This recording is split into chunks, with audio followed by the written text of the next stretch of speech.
Good thoughts only पर आप सभी का स्वागत है।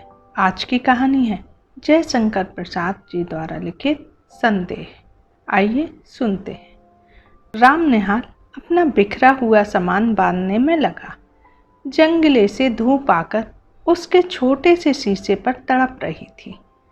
अपना उज्जवल आलोकखंड, वह छोटा सा दर्पण बौद्ध की सुंदर प्रतिमा को अर्पण कर रहा था, किंतु प्रतिमा ध्यानमग्न थी।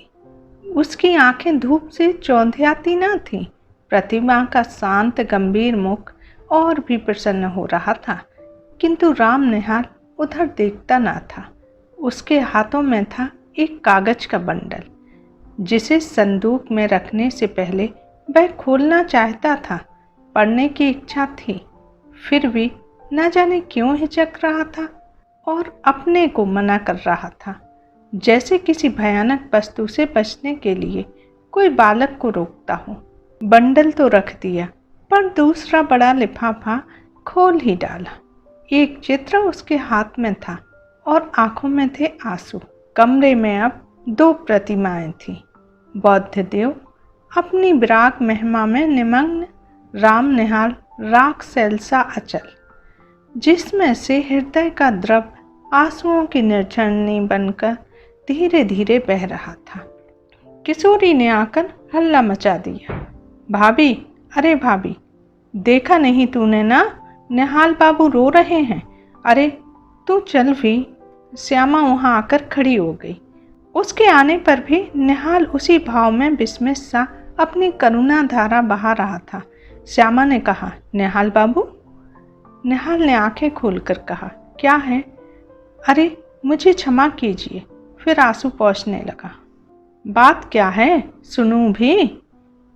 तुम क्यों जाने के समय ऐसे दुखी हो रहे हो? क्या हम लोगों से कुछ अपराध हुआ? तुमसे अपराध होगा? यह क्या कह रही हो? मैं रोता हूँ, इसमें मेरी ही भूल है। प्रायश्चित करने का यह ढंग ठीक नहीं। यह मैं धीरे धीरे समझ रहा हूँ, किंतु क्या करूँ, यह मन नहीं मानता। श्यामा जैसे सावधान हो गई। उसने पीछे फिरकर देखा कि किशोरी खड़ी है। श्यामा ने कहा, जा बेटी, कपड़े धूप में फैले हैं, वहीं बैठ। किशोरी चली गई। अब जैसे सुनने के लिए प्रस्तुत होकर श्यामा एक चटाई खींचकर बैठ गई। उसके सामने छोटी सी बौद्ध प्रतिमा सागवान की सुंदर मेज पर धूप के प्रतिबिंब में हंस रही थी। राम निहाल कहने लगा, श्यामा, तुम्हारा कठोर व्रत, वैधव्य का आदर्श देखकर मेरे हृदय में विश्वास हुआ कि मनुष्य अपनी वासनाओं का दमन कर सकता है, किंतु तुम्हारा अविलंब बड़ा दृढ़ है। तुम्हारे सामने बालकों का झुंड हंसता है, खेलता है, लड़ता है, झगड़ता है, और तुमने जैसे बहुत सी देव प्रतिमाएं श्रृंगार से सजाकर हृदय की कोठरी को मंदिर बना दिया, किंतु मुझको वह कहाँ मिलता। भारत के विभिन्न प्रदेशों में छोटा मोटा व्यवसाय, नौकरी और पेट पालने की सुविधाओं को खोजता हुआ जब तुम्हारे घर में आया तो मुझे विश्वास हुआ कि मैंने घर पाया। मैं जब से संसार को जानने लगा तभी से मैं ग्रहहीन था। मेरा संदूक और ये थोड़ा सा सामान, जो मेरे उत्तराधिकार का अंश था, अपनी पीठ पर लादे हुए घूमता रहा, ठीक उसी तरह जैसे कंजर अपनी गृहस्थी टट्टू पर लादे हुए घूमता है।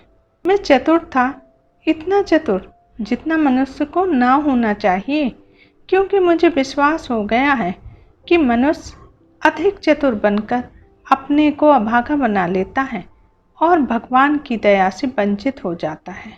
मेरी महत्वाकांक्षा, मेरे उन्नतिशील विचार मुझे बराबर दौड़ाते रहे।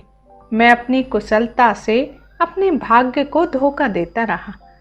यह भी मेरा पेट भर देता था। कभी कभी मुझे ऐसा मालूम होता है कि यह दांव बैठा है कि मैं अपने आप पर विजय हुआ और मैं सुखी होकर, संतुष्ट होकर चैन से संसार के एक कोने में बैठ जाऊंगा, किंतु वह मृग मारीचिका थी। मैं जिनके यहाँ नौकरी अब तक करता रहा, वे लोग बड़े ही सुशिक्षित और सज्जन हैं। मुझे मानते भी बहुत हैं। तुम्हारे यहाँ घर का सा सुख है, किंतु यह सब मुझे छोड़ना पड़ेगा ही।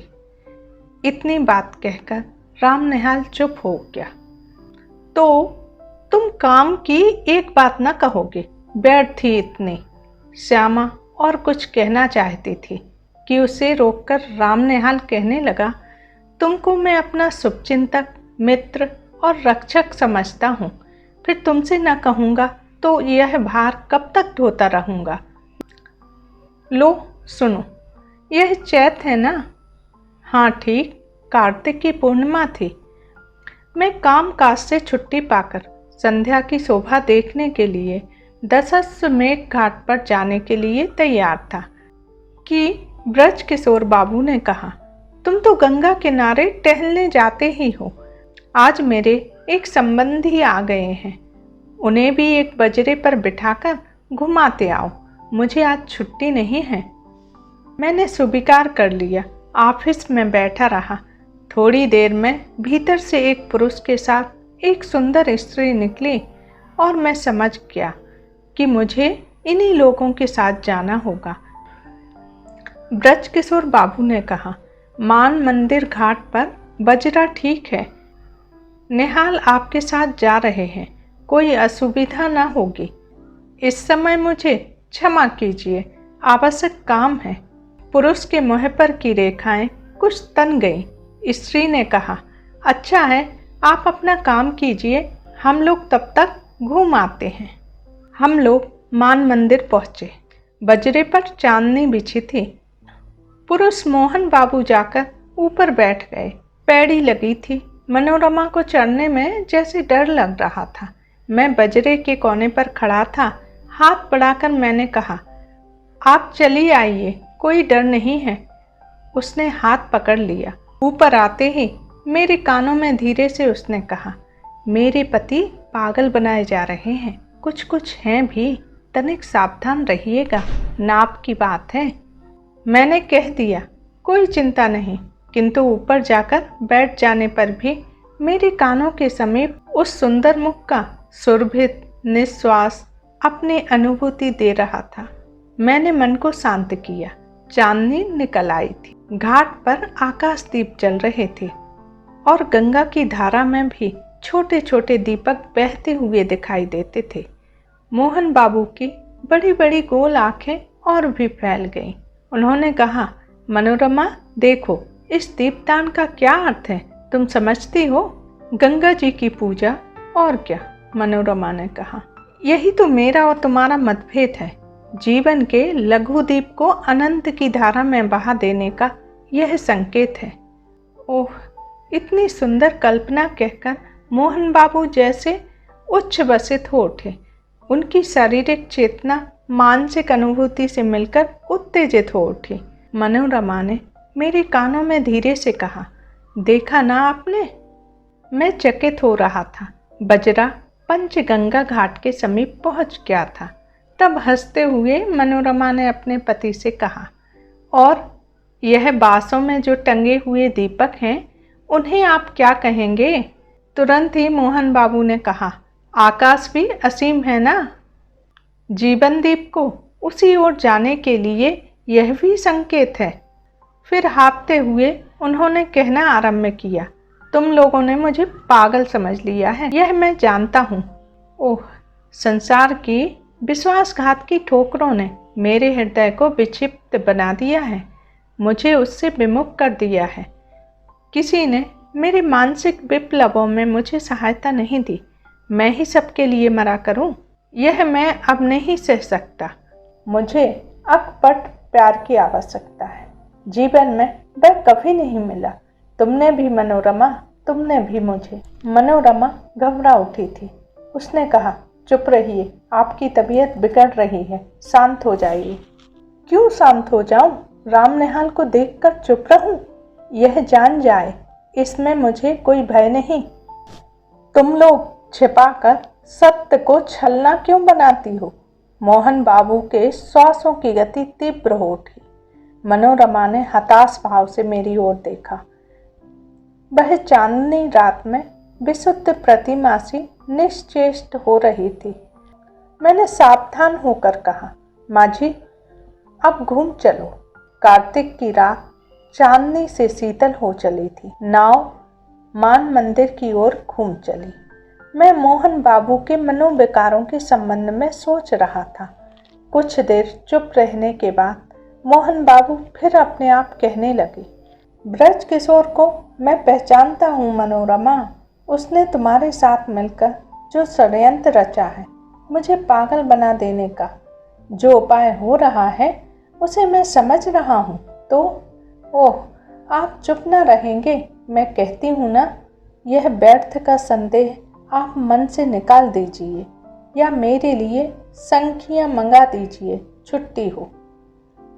स्वस्थ होकर बड़ी कोमलता से मोहन बाबू कहने लगे, तुम्हारा अपमान होता है। सबके सामने मुझे यह बातें ना करनी चाहिए। यह मेरा अपराध है। मुझे क्षमा करो मनोरमा, मुझे क्षमा करो मनोरमा। सचमुच मनोरमा के कोमल चरण मोहन बाबू के हाथ में थे। वह पैर छुड़ाती हुई पीछे खिसकी। मेरे शरीर से उसका स्पर्श हो गया। वह क्षुब्ध और संकोच में ऊब चूब रमणी जैसी किसी का आश्रय पाने के लिए व्याकुल हो उठी थी। मनोरमा ने दीनता से मेरी ओर देखते हुए कहा, आप देखते हैं? सचमुच मैं देख रहा था। गंगा की घोर धारा पर बजरा फिसल रहा था। नक्षत्र बिखर रहे थे और एक सुंदरी युवती मेरा आश्रय खोज रही थी।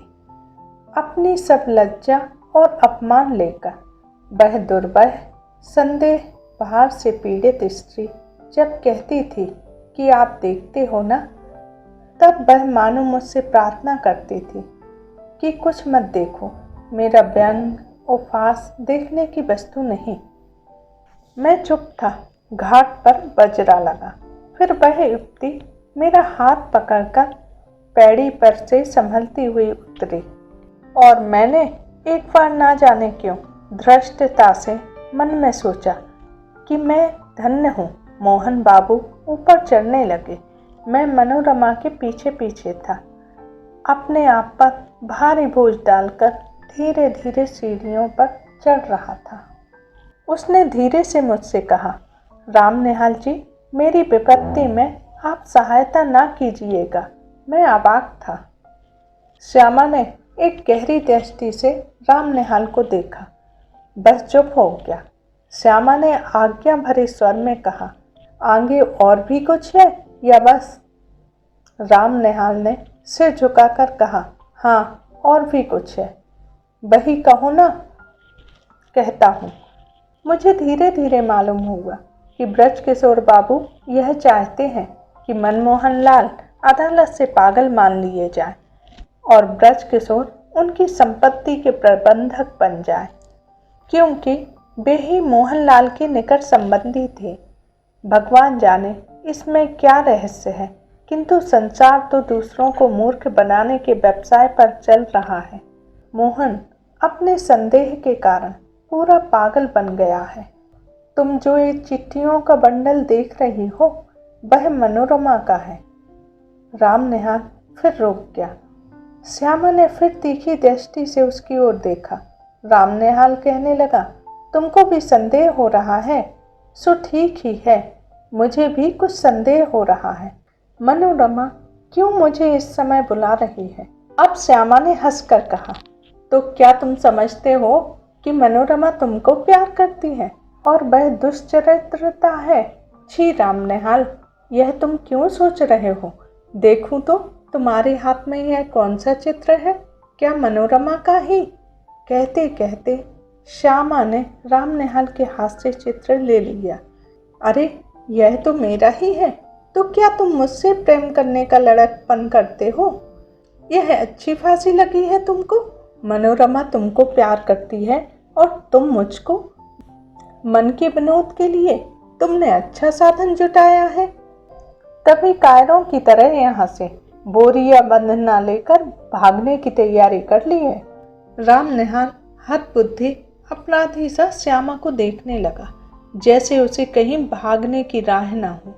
श्यामा दृढ़ स्वर में कहने लगी, निहाल बाबू, प्यार करना बड़ा कठिन है। तुम इस खेल को नहीं जानते। इसके चक्कर में पड़ना भी मत। हाँ, एक दुखिया स्त्री तुमको अपनी सहायता के लिए बुला रही है। जाओ, उसकी सहायता करके लौट आओ। तुम्हारा सामान यहीं रहेगा। तुमको अभी यहाँ रहना होगा, समझे? अभी तुमको मेरी संरक्षता की आवश्यकता है। उठो, नहा धो लो। जो ट्रेन मिले उससे पटने जाकर ब्रज किशोर की चालाकियों से मनोरमा की रक्षा करो और फिर मेरे यहाँ चले आना। यह सब तुम्हारा भ्रम था, संदेह था। राम निहाल धीरे से उठकर नहाने चला गया। कहानी यहीं समाप्त होती है। मिलते हैं एक नई कहानी के साथ। कहानी आपको पसंद आई हो तो आप लाइक कीजिए, सब्सक्राइब कीजिए और कमेंट करके बताइए आपको कहानी कैसी लगी।